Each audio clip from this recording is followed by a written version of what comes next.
رسول اللہ صلی اللہ علیہ وآلہ وسلم نے فرمایا، جب ملک کی بانگ سنو تو اللہ سے اس کے فضل کا سوال کیا کرو، کیونکہ اس نے فرشتے کو دیکھا ہے، اور جب گدھے کی آواز سنو تو شیطان سے اللہ کی پناہ مانگو، کیونکہ اس نے شیطان کو دیکھا ہے۔ نبی اکرم صلی اللہ علیہ وآلہ وسلم نے فرمایا کہ جو شخص فاقہ کا شکار ہو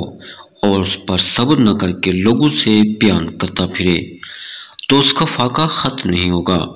اور جو فاقہ کا شکار ہو اور اسے اللہ کے حوالے کر کے اس پر صبر سے کام لے تو قریب ہے کہ اللہ اسے دیر یا سویر روزی دے۔ نبی اکرم صلی اللہ علیہ وآلہ وسلم نے حضرت علی شیر خدا سے فرمایا، کیا تم اس پر خوش نہیں ہو کہ میرے لیے تم ایسے ہو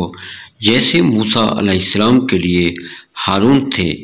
لیکن فرق یہ ہے کہ میرے بعد کوئی نبی نہیں آئے گا۔